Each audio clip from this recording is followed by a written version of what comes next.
деп жатсыз? Ботам, мен мынау әшекейлерді қарап реттеп жатырмын.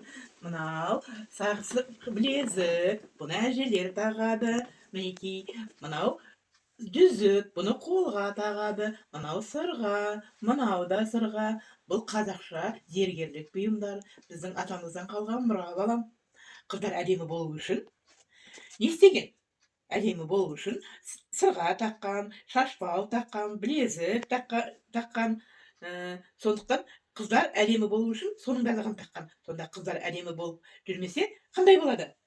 Дұрыс болмай қалады. Қыздарымыз әдемі болу керек. Сондықтан мынау мінекей жүзіне шашбаулар, мынау сырғалар, мінекей көрдің бе? Бәрі қандай әдемі, күшті. Мынау шекерлік, бұны қыздарға сән салтанатты күндері таққан. Мынау шашбау, шолпы, бұны шашқа тағады.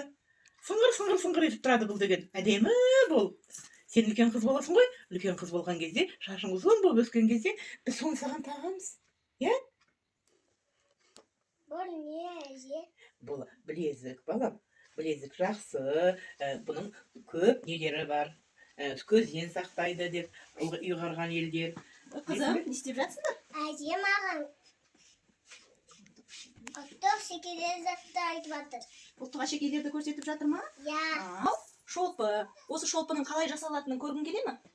Кел онда бірге жасайық. Міне, бұл шолпы әртүрлі тастардан көмкеріліп жасалады. Шолпы мен шашбау шашқа арналған әшекейлердің бір түрі. Бұл алтын, күміс, қола, мыс сияқты ауыр металдардан жасалып, шашты екі бұрым қылып өріп, ұшына тақып қоятын болған қыздардың. Сонда қыздар мынаның ауырлығының әсерінен басын түк көтеріп, арқасын түк ұстап жүретін болған. Және қазақтар осы шолпы, шашбау қыздарды тіл көзден сақтайды деп сенген. Көрдің бе? Осылай бір-біріне жалғанып жасалады. Бұлай сыңғыр етеді. Осының сыңғырлағанынан қыздардың жүрісін білетін болған. Оларды әдепті, тәрбиелі болуға тәрбиелейтін болған. Кел, осыны сенің шашына тағып көрейік. Шашымызды өреміз.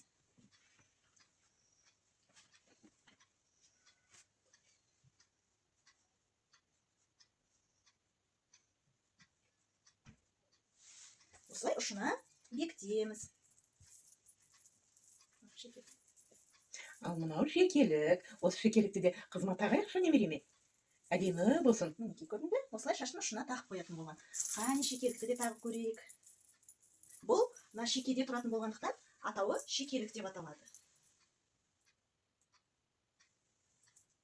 Саған әдемі ұнады ма? Я. Қандай сұлу болды біздің қызымыз. Ұлттық әшекейлер ол біздің ата-бабамыздан қалған мұрамыз. Сондықтан ұлттық құндылықтарымызды дәріптеп, ұлттық әшекейлерімізді қадірлейік.